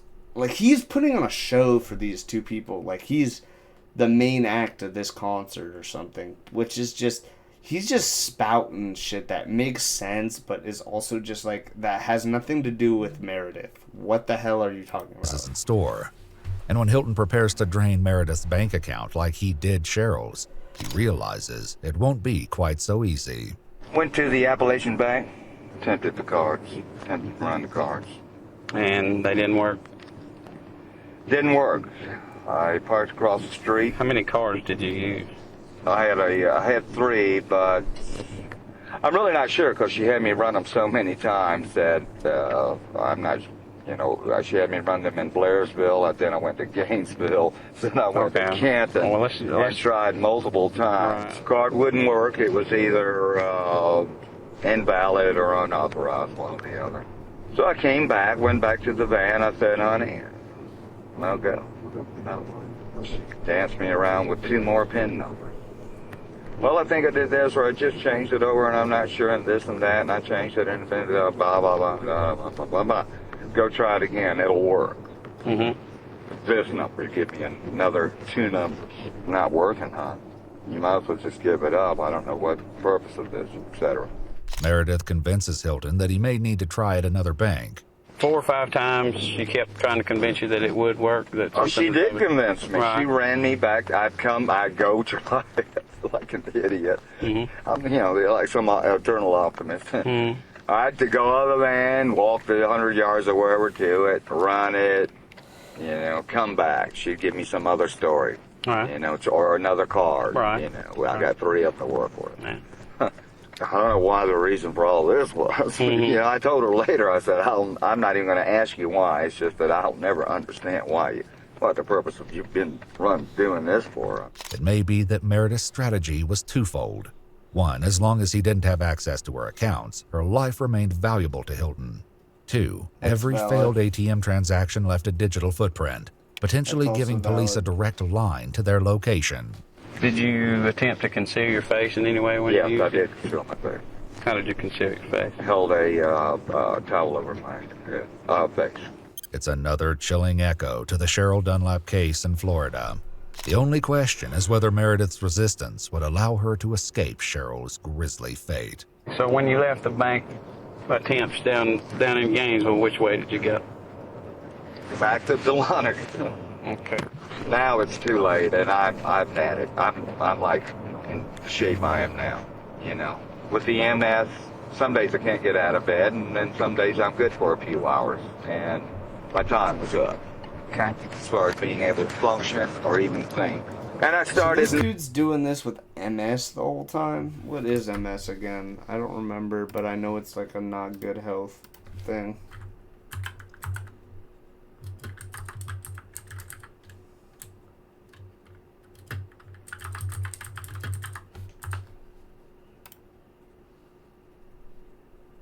Multiple sclerosis is a chronic autoimmune disease that affects the central nervous system, brain, spinal cord, immune. Cover nerve in the range, including vision problems. So it just makes him weak, numb, feel bad. I don't know. I understand now, though. I said I don't know. North to with the object of getting a campsite somewhere. Gary says they found a place to camp that first night in Dahlonega, Georgia, but not before a close call nearly put a quick end to his plans.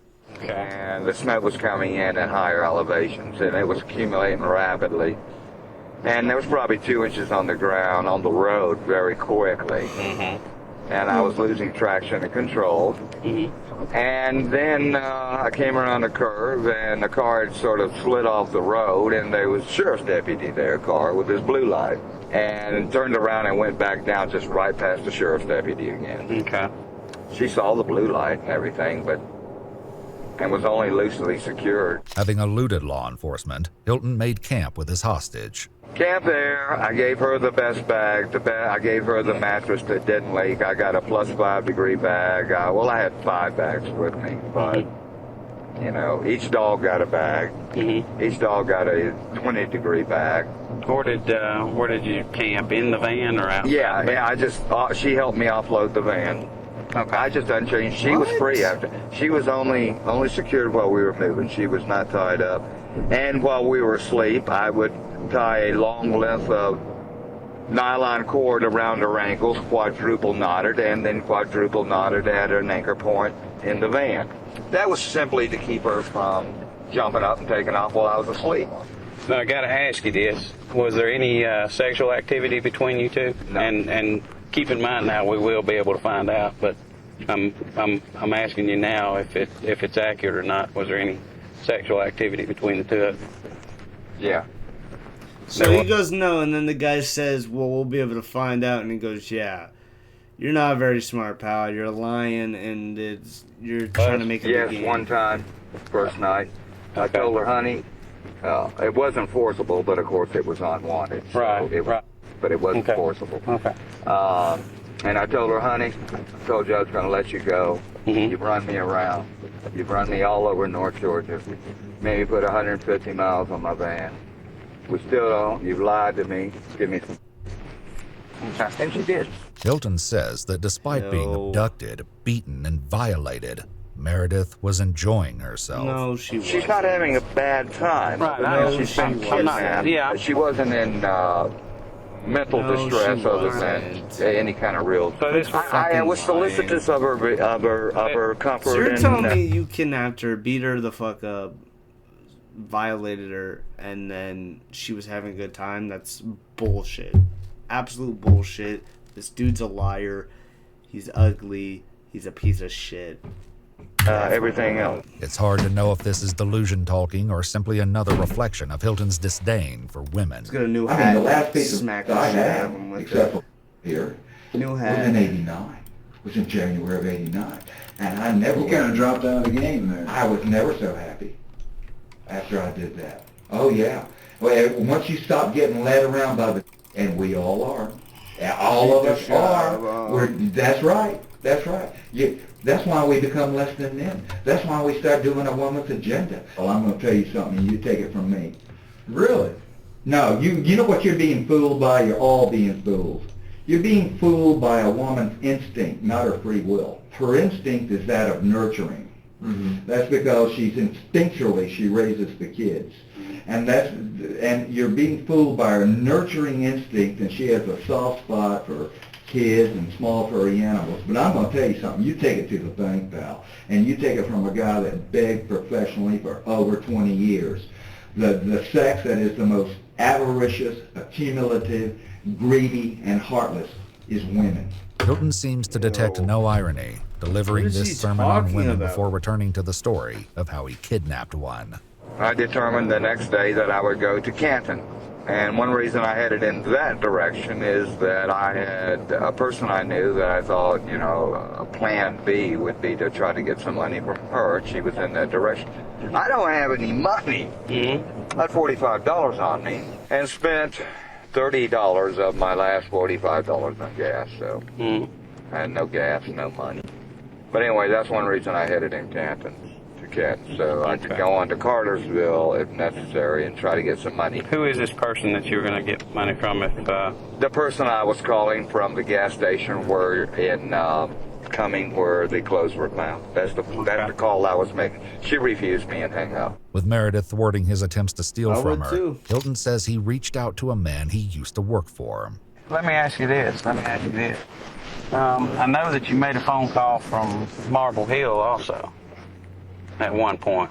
You mean from a huddle house? Right. That was to my employer, John Tabor, to get to beg my old job back. Right. By the time Hilton called Tabor, early descriptions of the man seen with Meredith on Blood Mountain were already circulating through the media. Tabor not only identifies Hilton to the police, he tells Hilton he'll leave a check for him at his office. Police stake out the location, but Hilton never shows. We all, even guys like myself, that are just totally sociopathic. So he we admits still it, need okay. some human to trust. Right. Even if we're not close to them. Right. To trust them, even if it's a business associate. I called Tabor up and I told him I needed money and I wanted to start working again for him. And I was really sincere in trying to start work again for him because I saw that this Robert wasn't getting it because I hadn't gotten any money off her. I had gotten a dime. I had spent money on her. I had $45 to my name, and I'd done spent $30 of it driving all over North Georgia trying to work her ATM card on the bogus number she gave me. I'd lost money on that deal.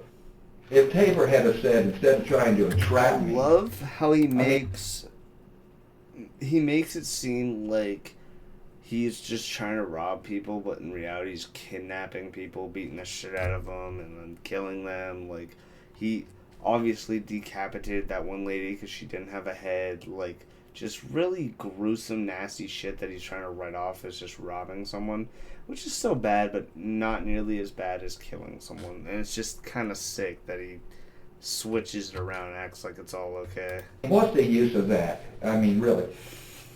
Because if they knew who I am, they're going to catch me anyway. It's just if Tabor had said, hey, Gary, they know it's you. Yeah, they know it's you. They're onto you. They're looking for you now. Because I wasn't in the paper that day. I joked about it with a girl. This was the second day or third day I'd had her, second or third day I'd had her, and she still wasn't in the paper. I said, you know something, no one's even missed you. And she said, boy, I'd be mad if once you let me go, and I came back and my boyfriend said, have you been gone? She said, we were laughing about it because nothing had appeared in the paper.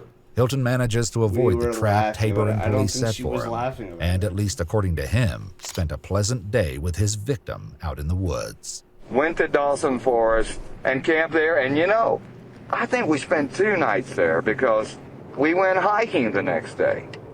Yeah, we went hiking, we spent 2 days, 2 nights there. And we were 11 degrees outside air temperature there, so I had stoves going. I have, stoves to use as a heater. Mm-hmm. And I had the van going from time to time and keep warm. And we spent 2 nights there because we went hiking one day, the next day. We took both dogs and went hiking along Shoals Creek. Okay. We had a good time. Okay. How did you keep her from running off while you were hiking? No, I told her, remember 2 things. One, if you bust out through the woods, the pursuer has the advantage. Because the pursued has to break brush. If you bust out running down the road or anywhere else, I'll shoot you now. And I'm a good shot, left or right-handed, because my right hand was up, which I am. And, that was it. So she was not having a bad time at all and enjoying herself on the hike. I could tell that, commenting on how beautiful it was. We hiked for several hours along Shoal Creek. Again, Hilton is insistent that Meredith was enjoying her time as the victim of a violent kidnapping, a story that doesn't gain believability the more he repeats it.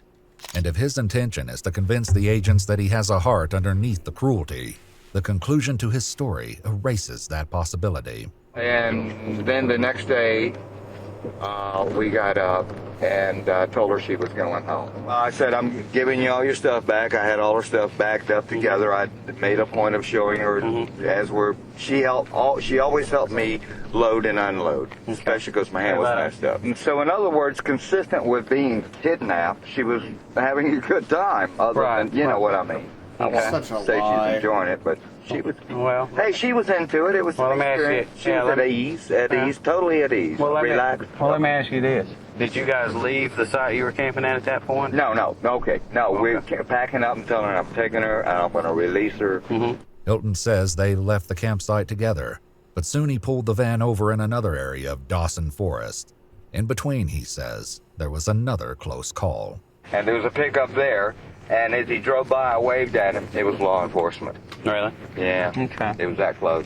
It was that close. She wasn't even secured either. Having once again caught a lucky break, Hilton took Meredith. If she's not secured, why is she not doing nothing? I feel like this is there's no shot. She's kidnapped. There's a cop by. She's not secured. And she's not going to open that door, jump out, and be like, help me. This psychopath has violated me, kidnapped me, and may possibly kill me. I just don't believe it. To a secluded spot. Walked her into the woods. Got 2 sleeping bags. I got a mattress for her to sit on. 2 bags to put over her. A length of chain. Secured it to a tree. Walked back to the van. I'm staggering around by now. I'm had it. I can't even think straight. I'm just staggering, I'm multiple sclerosis. I'm just staggering. Went, kind of got myself together, made some coffee and everything, walked back. And at that point she said, I was afraid you weren't coming back. I had to see me and she said, I was afraid you weren't coming back. I gave her a book to read and everything else there. But he grabbed something else when he was back at his van, an iron bar. At long last, Hilton reveals the horrifying truth. A truth police suspected from the moment they found the bloody clothes in that gas station dumpster. And I walked up and made as if to unsecure the chain, struck her with the bar. What bar? It was a jack handle, just a straight jack handle, the solid iron bar. Struck her with that. She said, no, let me go. Put her hands up. I kept striking her. You'll see some defensive wounds to her hand. Okay. She lost consciousness, and I kept striking her till ensure she was dead. Hilton says that Meredith had to die to ensure his freedom. Once you've taken someone, what the fuck? You're either going to kill them or you're going to get caught. You got caught either way. What's the point? Like in my situation, look at me. I got the dog. I got the van. I'm me. I'm famous anyway, regardless. You're not and I knew it. Though. Once you've taken someone, you either kill them or you get caught. If you release them, you're going to get caught. I mean, am I right or not? If I would have, sure. It's math, right? Well, she's seen the van, she's seen the tag, she's seen the dog, fuck she's it, seen, all she has to do, they have to put that out, and 10,000 people will be calling, including Cooper. He was just the first one, you know. Of course I knew it. You either kill them or you get caught. Yeah, caught either way. Plan didn't work, you suck. You're not smart, you're ass. You're a Hilton's piece rage of shit. is evident as he describes what he did next. He failed. Removed her head. Removed the head with a serrated knife. What the fuck is the point? Not only did you kill her, you're dismembering her, and it's such like, what the fuck? Such a Which weird. you probably have in the dumpster, I think. A serrated knife? Yeah, like a butcher knife or a kitchen knife, a long. And that was in the dumpster as well. Was that? I mean, is that difficult to do, to take somebody's head off? I've never seen that done. I mean, is it? I'm not asking for my. I understand, right. And it doesn't seem real. It doesn't seem real looking back on it. I can't imagine. He did I it can't twice, imagine so a obviously kitchen knife being able to do that. This is a knife with a blade this long. Okay. It's serrated, and so it's a saw. Oh, okay, I got you. It's just sawing. All you got to do is keep sawing, sawing, sawing, sawing, and then get through the joint. It's just like you would. That's what it's made for in the kitchen, to cut up meat. Right. Hilton says that his decision to cut Meredith's head off was purely practical. The only reason, by the way, the head was removed was forensically. Yeah, right. In other words, the hair is full of fiber. Sure. I poured liquid bleach all over her to any DNA, and I knew bleach would not destroy fibers, but that any DNA she may have picked up from my clothes. She'd been wearing my clothes for now 3 days, right, or something, and she, you know, and so I poured liquid bleach over her, and again, this was not done to preclude identification or for any other reason other than at that time I didn't know that I'd even been associated with it. So and I felt I knew the body would be found sooner or later. These bodies, a body in here sooner or later is going to come to light. Okay. It is, and this is not the first body that's been discarded. Hilton's last remark seems to go unnoticed, but one could reasonably wonder if the image in his mind at that moment was that of Cheryl Dunlap, whose decapitated body was left in the woods, just like Meredith's. Then I left. Didn't they say he like cut her hands off too? Like what the fuck? Headed south to that gas station where I made the call to try to get some money. I'm down to, I think it was $18, something like that. I'm getting low on glass. This was incoming? Yeah, that gas station. I took her dog with me, and I found a location where I knew the dog would be okay. It's a bustling center. Right. And I knew that the dog would be picked up. And I also knew the dog was microchipped. How'd you know that? She told me. If I wanted to ensure that no one would associate the dog with her, I would have killed the dog. Right. But there's no way I could. So how does he talk so fondly of his dog and like nicely, and then he talks about killing the dog? Like, what the fuck is your problem? Like, just take him out back, put him down, and not the dog, him. Like, how? And then he's just gonna sit in jail alive. Like, not that jail's fun, but like he's not dead. And there's 2 women that got killed, and then he did horrific things to their bodies, and then he was about to kill. He sexually assaulted the one girl from. He might have done it to the other girl from what we know. Like, just absolute horrible shit. Like, how is he just okay to walk free? And like, that's just horrible to me. He was talking about killing the dog. Like, what the fuck is your problem? Do that. Right. The investigators are left to wonder how it is that the serial murderer before them draw. Let's go back real quick. no one would associate the dog with her, I would have killed the dog. Right. But there's no way I could do that. Right. The investigators are left to wonder how it is that the serial murderer before them draws the line at the killing of a dog. But perhaps it's right in line with his life story. The ruthless wanderer with no regard for anyone other than his one trusted companion. He's my boy. He's my baby. Memory's probably gonna go any second. This is Tucker, yes, once more before we die. Totally Tucker. Yeah, me and the boy will run them this October. 92 almost daily. Yep, sure were. But we are having a good time. Dandy ends up being adopted by Nancy from the public defender's office, who told Iwu that the dog picked up some disturbing habits in his travels with Hilton. He would stalk people when we were walking. He would get behind a tree, for instance, and he would watch people. And I would tell him, we're not doing that. We're not doing that anymore.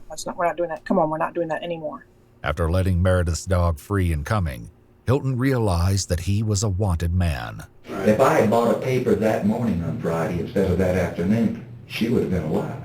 Because there they my pictures on the front page, a color picture on the front page of the AJC, looking for me and everything. I wouldn't have killed her. I mean, for Pete's sake, no. Hilton was arrested only a few hours later at the Chevron in DeKalb County.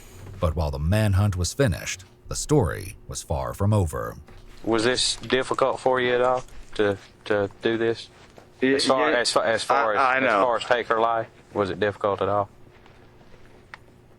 I mean, do you have feelings one way or the other about it, or were you just needed her for a necessity for you? No, but it was like an out-of-body experience.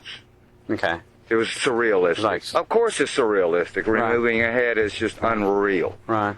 Unreal. Mm-hmm. And, you look back on it and you say, that wasn't even real. Mm-hmm. I don't know what it was. I was just in, you might say an altered state. Okay. I just don't know. It was hard. Okay.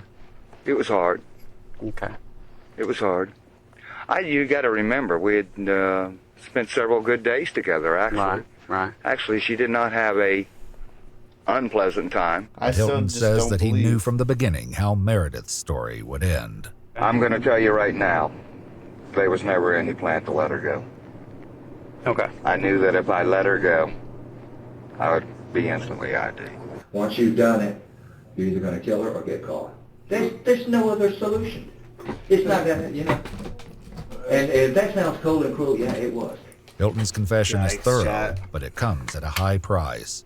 They agree to take the death penalty off the table in exchange for Hilton's guilty plea, his full confession, and one final piece of information they need to bring closure to this horrific case.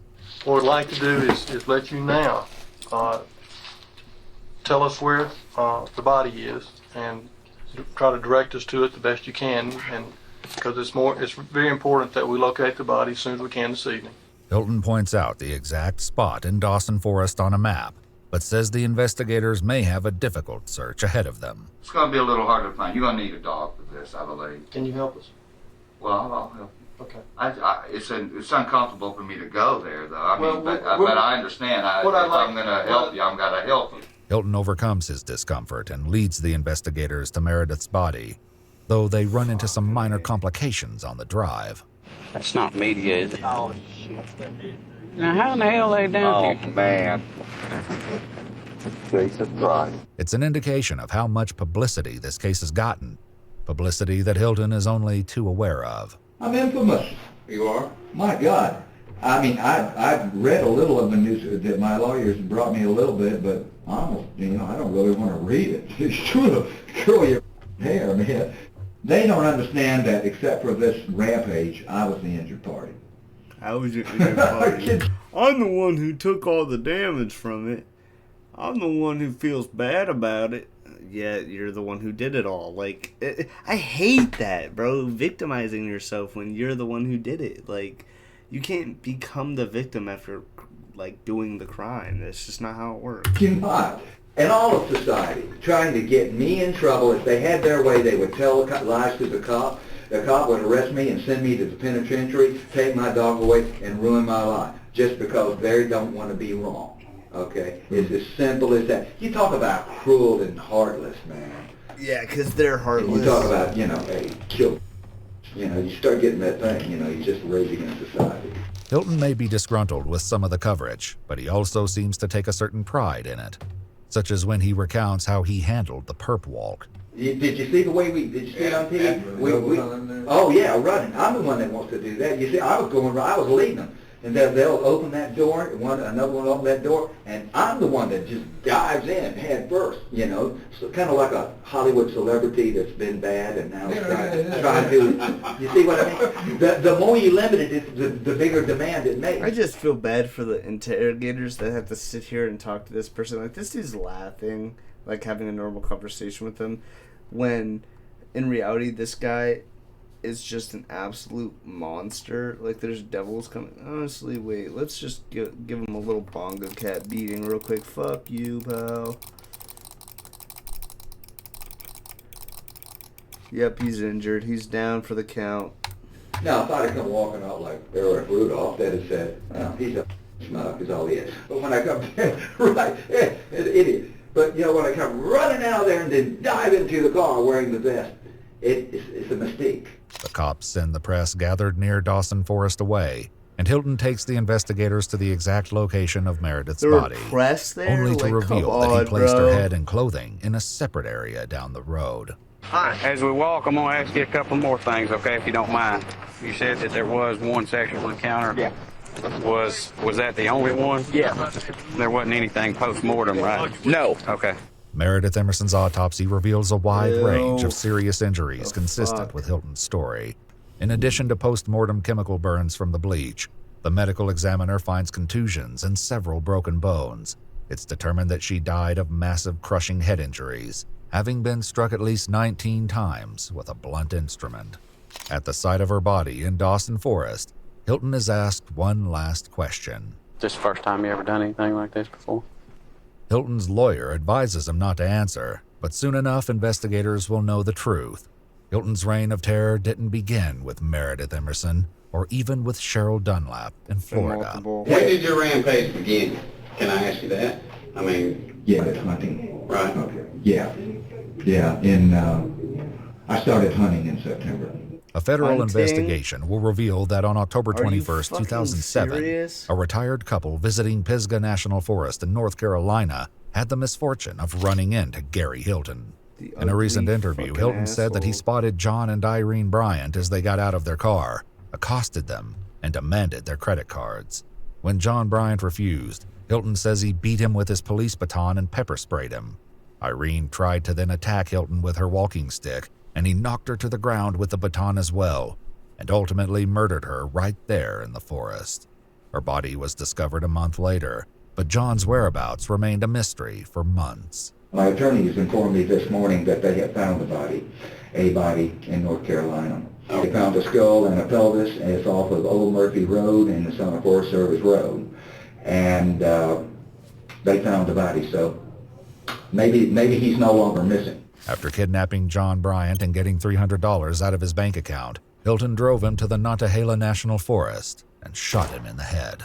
One may say, well, you're the one that chose to make money by killing. There's other ways to make money. There's bank robbery and so forth. Well, in retrospect, I regret not attempting a bank robbery.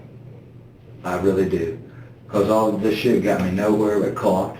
The authorities aren't able to precisely put his death on an exact date, but it happened relatively quickly because Hilton was alone 5 days after the Bryants vanished when that Cherokee County deputy rolled up on the afternoon of October 26th. What you doing out here? Well, you're the fourth person that's come along. Am I? And ask me that. If there's deer hunters around there, I can be wearing a purple shirt, that red backpack, and they're going to tell me I'm going to get shot. But, that's a common threat. They're very particular. I understand. Can I get your ID real quick? Yeah, you sure can. And it's in a, you see that fanny pack right there? Yeah. Are there any weapons in that fanny pack? Absolutely not, and I'm going to bring it to you. Okay. I'll wait on.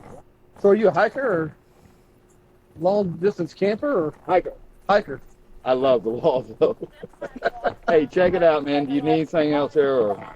No, I'm just gonna run this. Make sure nobody wants you, and then probably just tell you to get your stuff and get out of here. I'm trying. I'm trying. I'm just. What you want to finish packing up, doing what you getting your stuff together. I'm gonna go run this real quick, and then I'll let you get out of here. Get away from him. You're loose. But I know, but you know, police officers. Oh no, I'm fine. Dogs. I'm if she was gonna do something, she would have already done it, and she's calm as people. I just hesitate to break the law standing in front of a police officer. He's not on the leash. Mr. Hilton? Yeah. Nobody wants you. Well, if they do, it's popped up in the last 6 hours or whatever. Right. 12 hours because they were running me on 20 thinking I'm drunk. Now they're in here thinking I'm going to take one of their deer. Because Gary's crimes took place on National Forest land, he's in danger of federal prosecution, a risk he brought up several times when talking to Georgia investigators. Well, I'm going to dig my heels in. I don't want federal custody. They're going to send me to Supermax. I just know they are. So it's where they send the notorious, infamous people. Well, okay, they're sending mine to Supermax now. Well, I mean, it's debatable on who calls you notorious and who calls you, you know, just a mad guy. Hilton's guilty plea in the Meredith Emerson case sends the wheels of justice spinning rapidly. He's sentenced to life in prison for the murder on January 31st, 2008, less than a month after his arrest. When you're going out to kill somebody, if you're seen by a single other person on the trail, then that day's screwed. But when you procrastinate because you don't want to get up and kill someone, and you let it go and you say, I won't kill anyone today. We'll just go hiking with my dog, have fun. We're doomed anyway. And so you get down to the point where, well, like Meredith, I had $40 money and several days food. I was going to have to kill somebody in that period of time. Okay? And when you get down to the bitter end, you ignore all the rules you set. Part of it is I'm curious. You know, if as an artist, and as a sociopath, if you're doing this, you would like to select your victims on an artistic sense. But when you get down, you procrastinate and you hit someone's got a flaw. You know what I mean? But nevertheless, I want to know them and to see what, you know, who I have got. Last pause before the last 5 minutes of this, but to me, when these psychopaths and the people killing people who are just so, like, disgustingly doing it, like robbing people and killing them, like, they're always so forward with the police. They're like, yeah, well, I needed some money. I had no food. I had a little bit of food, but I had $40 and a little bit of food. Someone's got to die. Like, it's just so weird how open they are with it. Rather than just a faceless person you're going to kill. Again, I'm remorseful over Meredith because just for the fact that, if nothing else, she drove a Chevy Cavalier. I can't tell you how much I respect that. Why is that? Why yelp he's going to drive a little cheap white Chevy Cavalier? I asked her why. She told me sensible reasons and everything. I respected her to no end for that. Yeah. She didn't have a brain in her head, but hey, neither do you either. And sure, her life was just stupid, but so was yours. It was full, and she was... Okay, when he says her life was stupid, no one can judge that. So I play video games. You know how many people think it's fucking dumb as shit to play video games? But then at this point, this guy kills people. I think it's dumb as shit to kill people. So it's like, no one can ever say your life is bad, your life is good. Like, I think famous people who act in movies and are millionaires, not billionaires, but millionaires from all their movies, I think that's stupid. Even though they are acting in films or whatever. But it's like, no, like, why is this person's value acting in a movie better than this construction worker's, you know? Like, it's just... no one can really judge that, because at the end of the day, like, a life's a life. It doesn't matter what you do, you know? It's just stupid as fuck. Happy at it. Hilton was indicted in Explains it. federal court for the murders of John and For how much Irene time he had Bryant to in think? 2011, and he What are you ultimately doing? pled guilty. He received 4 consecutive life sentences in 2013. Listen, I couldn't, there's no way I could make it on the outside. I've told you before, I'd have to turn right around, walk back in here. I'd have no place to go, nothing to do.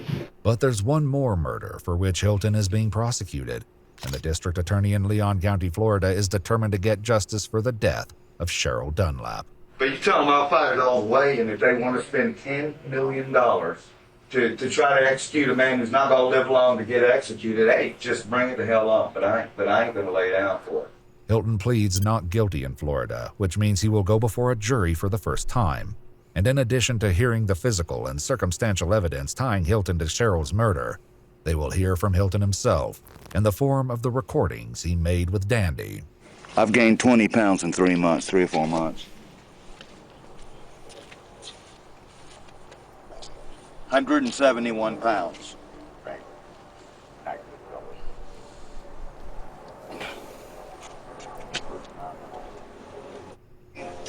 You don't get any. But it's not Hilton's seeming attempt at a video blog that prosecutors want the jury to see. It's a recording from December 3rd, 2007, only 2 days after Cheryl Dunlap went missing. We'll get some good wonderful steak for it. She wasn't any good at it. That one there. She wasn't. Come Oh on, my man, shoot it. gosh. See, I had stuff hidden. We had it hidden. We had the stuff. We had the gun. We got the pink bow. We We had got the the guns black hidden. bow. I Right killed him after with that's it. fire. We had the silver. Going down here, and we're going to the park. Yeah, gonna go have a good time. Go to the park. Yeah. But first, I gotta go hide it somewhere else. The jurors also hear mention of a man named Samuel Rail, who was Hilton's lawyer and friend in the 1980s. Rail told Florida investigators that Hilton had been an advisor on a low-budget thriller he produced called Deadly Run. Hilton, he said, was the one who came up with the movie's premise: a serial killer who releases women into the woods so he can hunt them down and kill them like prey. Despite all this, Hilton appears to be confident about his chances when he spoke to another prisoner in the Leon County Jail. Hey, this guy chopped a woman up, killed her dog up in Georgia and all that too, ain't you? Yeah, man, crazy or what? Not crazy. I looked at him, he's got a little evil grin. I said, you gonna play the crazy card, ain't you? But the evidence against Hilton is powerful. Investigators have found Cheryl Dunlap's DNA in Hilton's van, and while they were never able to positively identify the bone fragments from the burn pit, they discover a cigarette butt at the campsite with Hilton's DNA. The jury's decision is unanimous. In April 2011, Gary Michael Hilton was found guilty of first-degree murder, kidnapping, and grand theft.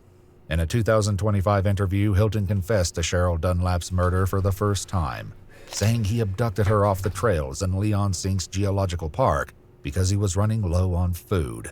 After running her ATM card several times over the coming days, he ended her life with a gunshot to the back of the head. The judge hands him the one sentence he's been trying desperately to avoid: death.